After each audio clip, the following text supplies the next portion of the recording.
এই জন্য দোস্ত, যে যাই করছো করো বাবা, অসুবিধা নাই, কোনো সমস্যা নেই। 8টা 9টাই বাজবে, 9টা 10টা বাইজা যাবে। একদিন তুমি আমি সব এই পৃথিবীর অনেক হাসি কান্না, অনেক প্ল্যান প্রোগ্রাম পরিকল্পনা, অনেক স্বপ্ন, অনেক ইচ্ছা আকাঙ্ক্ষা, এগুলাকে দুনিয়াতে রেখেই তুমি আমি আস্তে আস্তে ধীরে ধীরে সময়ের ব্যবধানে কবরে চলে যাব। কবরে চলে যাব। আমার মৃত্যু কিংবা আপনার মৃত্যু, কারো মৃত্যুতেই, নেককার মৃত্যু কিংবা নাফরমান মৃত্যু, কারো মৃত্যুতেই সূর্য চন্দ্রের গতি থামে না। রাসূলুল্লাহ সাল্লাল্লাহু আলাইহি সাল্লাম বলছেন, হাদিসের মধ্যে আছে, নবীজির একজন সন্তান হযরত ইব্রাহিম রাদিয়াল্লাহু তাআলা আনহু, নবীজির সন্তান ইন্তেকাল করছিলেন। তো সেদিন চন্দ্রগ্রহণ লাগছে, চন্দ্রগ্রহণ হয়েছিল। তো সাহাবারা কেউ কেউ মন্তব্য বা কেউ কেউ বলছে নিশ্চয় নবীজির সন্তানের বিরহে চন্দ্রগ্রহণ লাগছে। তখন আল্লাহর নবী সাল্লাল্লাহু আলাইহি ওয়াসাল্লাম তৎক্ষণাৎ সাহাবায়ে কেরামকে মসজিদের মধ্যে জমা করে, দেখেন অনেক ছেলে এখনো মোবাইল ধরে রাখছে, দেখেন, আহা, যাও বাবা বাইরে যাও, বাইরে যাও, আব্বা ঘুরে দাঁড়াইছো কেন, বাইর হয়ে যাও, একবারে বের হয়ে গেলেই হলো, অসুবিধা কি? এখানে ভোটের কোনো বিষয় নাই। জি, অতএব বলতেছে রাসূলুল্লাহ সাল্লাল্লাহু আলাইহি ওয়াসাল্লাম তখন সাহাবায়ে কেরামকে মসজিদে নববীতে ডাকছে। ডাইকা নবীজি খুতবা দিয়া বলছে যে আল্লাহর কসম সাহাবারা শুনো, নিশ্চয়ই কারো মৃত্যুতে সূর্যগ্রহণ কিংবা চন্দ্রগ্রহণ হয় না, হয় না, বরং সেটা আল্লাহ তাআলার কুদরতি নিজাম। আল্লাহ তাআলার কুদরতি নিজাম, সব কিছু আল্লাহ তাআলা তার ধারাবাহিক নিজামে আল্লাহ তাআলাই চালাচ্ছে। এজন্য আজকে আমার প্রথম কথা এটা যে কবরবাসীদের মাগফিরাত কামনায় মাহফিল। ধরে নেন, কবরবাসীদের কথা মনে পড়েন, ওনাদেরও অনেক স্বপ্ন আকাঙ্ক্ষা পরিকল্পনা ছিল। ব্যস্ততম এই দুনিয়ায় ওনারাও, আমার আব্বারে আমি যতদিন বুঝছিল, আমার আব্বারে আমি যতদিন দেখছি, আমার আব্বা ফজরের নামাজের পর থেকে রাত 10টা পর্যন্ত আব্বাকে দেখতাম। এক নম্বরে উনি মানুষের বাসায় বাসায় কুমিল্লা শহরে একটা সাইকেল দিয়া প্রাইভেট পড়াইতো, এই বাচ্চাদেরকে কোরআন শরীফ শিখাইতো। আমার আব্বা আলেম ছিলেন, 5 ওয়াক্ত নামাজ মসজিদে ইমামতি করতেন, আর একটা প্রাইমারি স্কুলে মাস্টারি করতেন। এই 3টা কাজ ছিল আব্বার মূল, মসজিদের 5 ওয়াক্তের ইমাম, আর প্রাইমারি স্কুলের মাস্টারি করতেন, আর মানুষের বাসায় বাসায় প্রাইভেট পড়াইতো তখনকার সময়। তো আমার মনে আছে আব্বার এই সারাটা বছর দেখতাম কথা একটাই বেশি কইতো, আব্বা সময় নাই, আমার সময় নাই। যে এটা কইতাম মায় কইতো সময় নাই, সময় নাই, সব কিছুই তাড়াহুড়া, সময় নাই বাবা। ডাক্তার দেখাইতে গেছে, ডাক্তার সাহেবের কাছে আগেই দেখা করেন, ডাক্তার সাহেব আমার সময়, আমার নামাজ, আমার জামাতের টাইম হয়ে গেছে, আমার জামাতের টাইম হয়ে গেছে। এই যার হাতে 1 মিনিট সময় নাই, ব্যস্ততম মানুষটা, সেই 2015 সালের আগস্ট মাসে তিনি কবরে চলে গেছেন। আব্বা আজ তো পৃথিবীতে সময় আছে, আমার আব্বা তো নাই, আমার বাবা তো নাই। এজন্য দোস্ত, তোমারে আমারে রাইখা কবরে দিয়া সময় তার সময়ের গতিতেই চলবে, সময় তার সময়ের গতিতেই চলবে।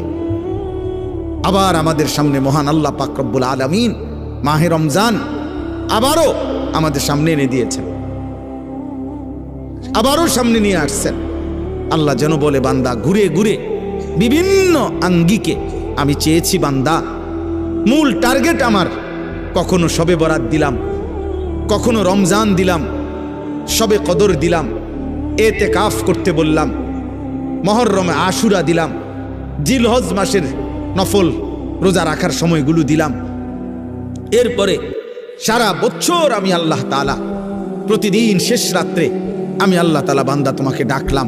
প্রত্যেক শেষ রাতে আমি গুনাহ মাফ করার জন্য আমি ডাকি, শবে বরাতে গুনাহ মাফ করার জন্য আমি ডাকি, জুমার রাত্রে আমি গুনাহ মাফ করার জন্য আমি ডাকি, মুহররমে আশুরাকে কেন্দ্র করে গুনাহ মাফ করার জন্য আমি আল্লাহ ডাকি।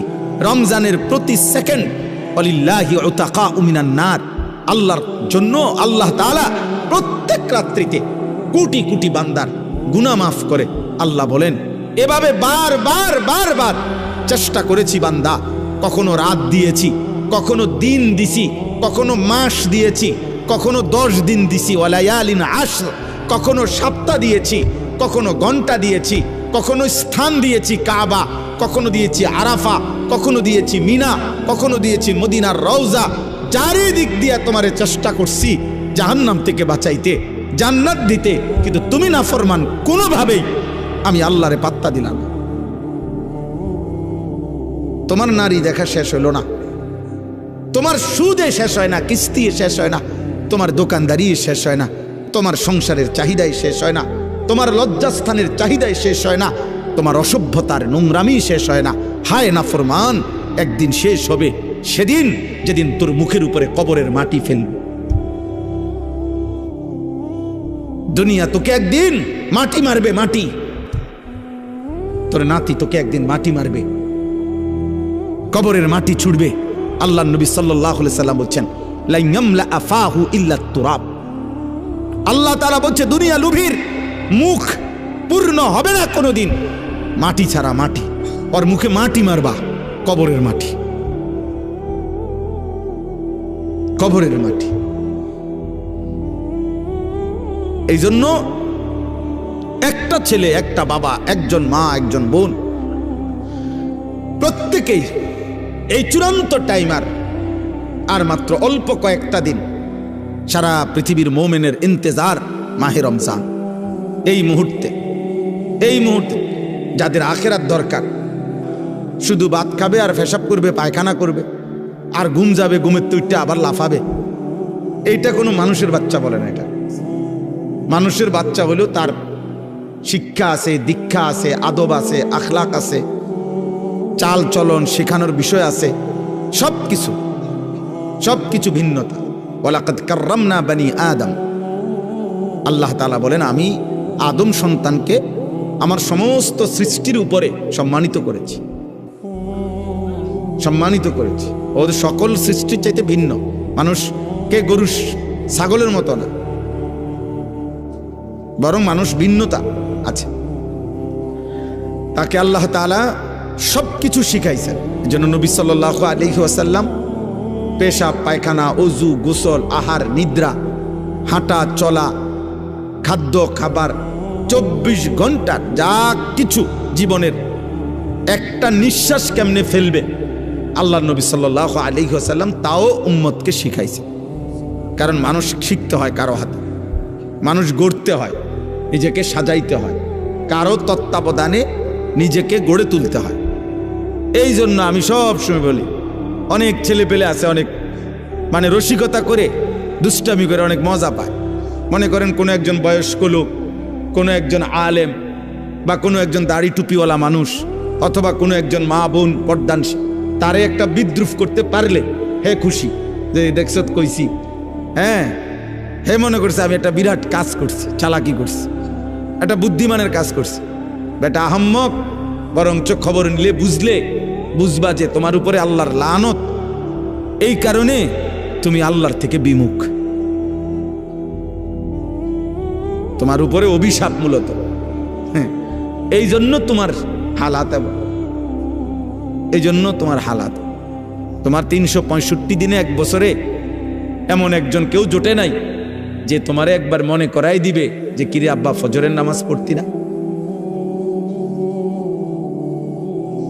এই কথাটুকু বলবে, তোমার এটা দুর্ভাগ্য। এমন একজন মানুষ জোটে নাই তোমার কপালে। তোমার 24 ঘন্টা পার হইয়া এখন তোমার ঘুমের টাইম, রাত 12টা, তোমারে কেউ একজন মানুষ তোমার কপালে জোটে নাই যে তোমাকে জিজ্ঞেস করবে যে বাবা আজকে সারাদিনে 5 ওয়াক্ত নামাজ পড়ছো কিনা। এই কথাটা জিজ্ঞাইবার মতো একজন মানুষ তার কপালে নাই।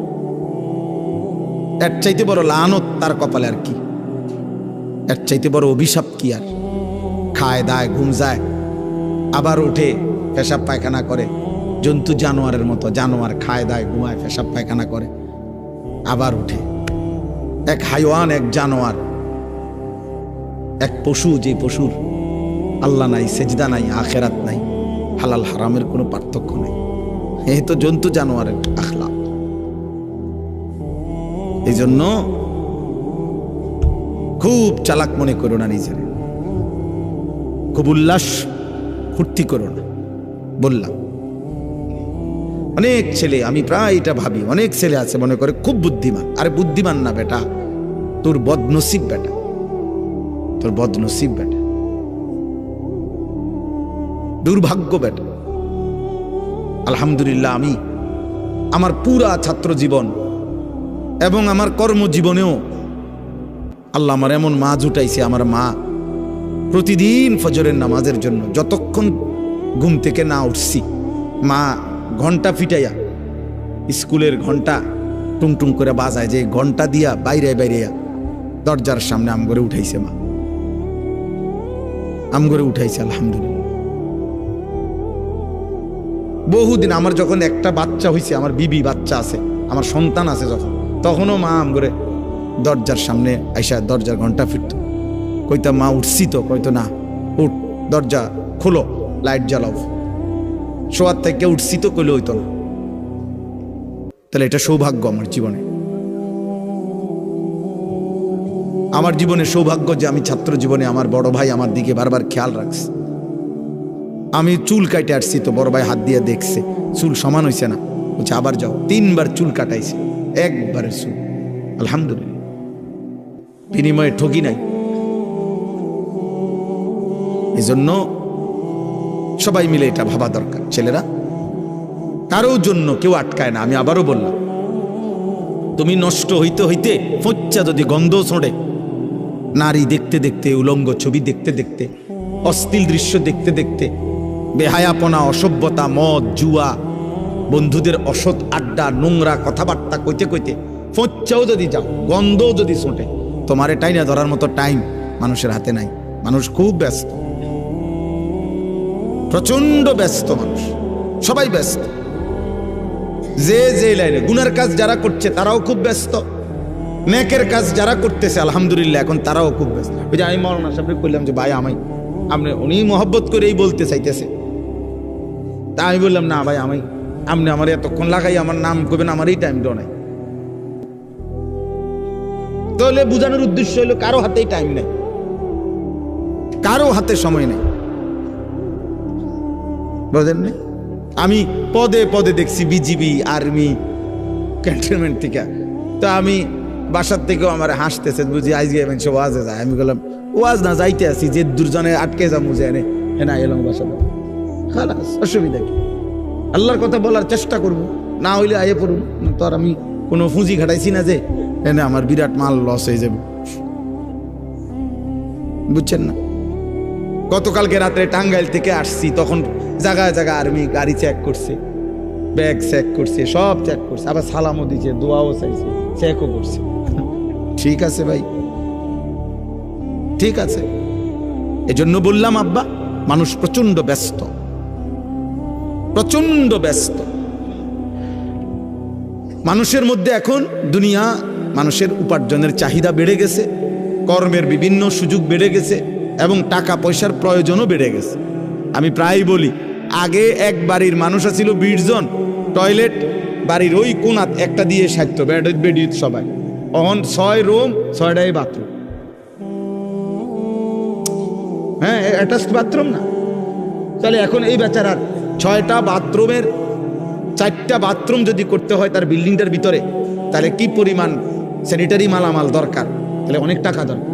অর্থাৎ যেখানে একটা ঘরের চাহিদা 5 লাখ টাকায় পূরণ হইতো কথার কথা, সেটা এখন 20 লাখ টাকায় পূরণ হয় না। তাহলে মানুষের এই 15 লাখ টাকার যে ঘাটতি, কমতি, এটা উপার্জনের জন্য তাকে আরো ব্যস্ত, বেশি পরিশ্রম করতে হচ্ছে। হালাল হারাম তো পরে, মানে মেহনত করতেছে সবাই, টাকা দরকার আরো। দুনিয়া স্বাভাবিক চলতে হইলে আরো দরকার, আরো দরকার। আমি বুঝানোর জন্য বলছি। চেহারা দেখো, তোমরা একটা ছেলে দেখো, একজন ছেলে দেখো, মুসলমানের সন্তানের চেহারা এমন হওয়ার কথা। আব্বা, আল্লাহ কোথায়? নামাজ কোথায়? সেজদা কোথায়? কেউ জিতলেই কি হবে, কেউ হারলেই কি হবে? হ্যাঁ, যেই জিতুক তার হাতেই তো আমাদের ভাগ্যের পরিবর্তন হয়ে যাবে, ঠিক না? কথা বলে না? হ্যাঁ, আমাদের ভাগ্যের পরিবর্তন হবে না, আমাদের অবস্থার পরিবর্তন হবে। তো আমাদের অবস্থার পরিবর্তন কার হাতে? আল্লাহর হাতে। ইউকাল্লিবুল্লাহুল লাইলা ওয়ান নাহার, রাত্র এবং দিন পরিবর্তন করেন আল্লাহ। আল্লাহ ওয়া মিন কুল্লি শাইইন খালাকনা যাওজাইনি লাআল্লাকুম তাযাক্কারুন ওয়াস সামাআ বানাইনাহা বিআইদিন ওয়া ইন্না লামুসিউন। আল্লাহ বলেন আসমান আমি বিছিয়েছি, জমিন আমি বিছাইছি, সব কিছু জোড়ায় জোড়ায় আমি করেছি। জমিন থেকে ফসল আমি উৎপন্ন করছি, আসমান থেকে বৃষ্টি আমি নামাচ্ছি, প্রতিদিন ভোর আমি আনি, প্রতিদিন সন্ধ্যা আমি আনি, প্রতিটা রাত আমি ভোর বানাই, প্রতিটা দিন আমি আল্লাহ রাত্রি বানাই। পায়ের নিচের জমিন আমি বিছাইছি, মাথার উপরে এই আসমান আমি স্থাপন করেছি, সব আমি করেছি এবং আমিই করছি, আমি করব, আমি করব। সাখখারা লাকুম মা ফিস সামাওয়াতি ওয়াল আরদ, আসমান ও জমিনের সব আমি আল্লাহ তোমাদের অধীনস্থ করেছি, আমি করেছি। ওয়া যাল্লালনাহা লাহুম, আল্লাহ তাআলা বলেন চতুষ্পদ জন্তুগুলোকে আমি তোমাদের অধীনস্থ করেছি, আমি করেছি। ওয়াল খাইলা ওয়াল বিগালা ওয়াল হামিরা লিতারকাবুহা ওয়া জিনা, ঘোড়া গাধা খচ্চর এগুলোকে যানবাহন হিসাবে আমি আল্লাহ তাআলা তোমাদেরকে চড়তে দিয়েছি। ঘোড়ার পিঠে চড়তে পারো, বাঘের পিঠে চড়তে পারো না কেন? আল্লাহ বলেন এটা আমার কুদরত, আমার ফয়সালা, আমার ফয়সালা। আমাদের প্রত্যেকের উচিত, আমার কাছে একটা কিতাব আছে ছোট্ট, ওই কিতাবের মধ্যে লিখছেন আরবের একজন বিখ্যাত লেখক, তিনি বলছেন যে হে আল্লাহর বান্দা, দুইটা জিনিস এক মুহূর্তের জন্য ভুলো না। এক হলো আল্লাহ, দুই হলো আল আখিরা। এই কথা দুটা কোনোদিনও ভুলো না। এক হলো আমার একজন আল্লাহ আছে, দুই আমাকে আখিরাতে যেতে হবে। তিনি বলছেন ইসনান লা তানসাহুমা আবাদান, দুইটা জিনিস তিনি নসিহত করেছেন যে হে আল্লাহর বান্দা, এক মুহূর্তের জন্য ভুলো না। এক নম্বর হলো আল্লাহ জাল্লা জালালুহু, আল্লাহ, আমার আল্লাহ আছে। আমি হাসি কিংবা কাঁদি, আমি যাই করি, আমি অহংকার করি আর আনুগত্য করি, বড়াই করি আর গর্ব করি, সেজদা দেই আর নাফরমানি করি, আমার আল্লাহ আছে, আমার আল্লাহ আছে। আর আল আখিরা, আমাকে আখিরাতে যেতে হবে, আখিরাতে যেতে হবে। এজন্য কোরআনুল কারীমে উনি একটা সুন্দর উদাহরণ দিছে। ওই একজন ব্যক্তি একটি কওমের, সূরা ইয়াসিনের একটা উদাহরণ দিছে ঘটনার। একজন ব্যক্তি একজন কাটতো, কাঠুরিয়া, হাবিবে নাজ্জার। তো তিনি একটি জাতির সকলেই ছিল বেঈমান, কিন্তু এই একটা মানুষ শুধু ইমানদার ছিল। তিনজন নবীর দাওয়াতে, রাসূলের দাওয়াতে ওই লোকটি ঈমান এনেছিল। মহল্লার সবচেয়ে দূরে দুর্বল একটা ঘরে থাকতো। তো যখন মহল্লার কাফের বেঈমানরা আল্লাহর রাসূলকে, পূর্ববর্তী জামানার আমাদের নবীর আগের, ঘেরাও দিয়ে ধরছে, তখন ওনাদেরকে উদ্ধার করার জন্য ওই একজন ইমানদার ওনাদের সাহায্যার্থে আসছে। তখন কওমের লোকেরা বলছে আমরা সবাই একদিকে, তুমি কেন ভিন্ন দিকে একজন? তখন তিনি একটা কথা শুধু বলছে, দুইটা উত্তর দিছে কওমের সামনে, দুইটা যুক্তি দেখাইছে। এক হলো ওমা লিয়া লা আ'বুদুল্লাযী ফাতারানি, আমি কেন সেই মালিকের গোলামি করব না যিনি আমাকে সৃষ্টি করেছেন।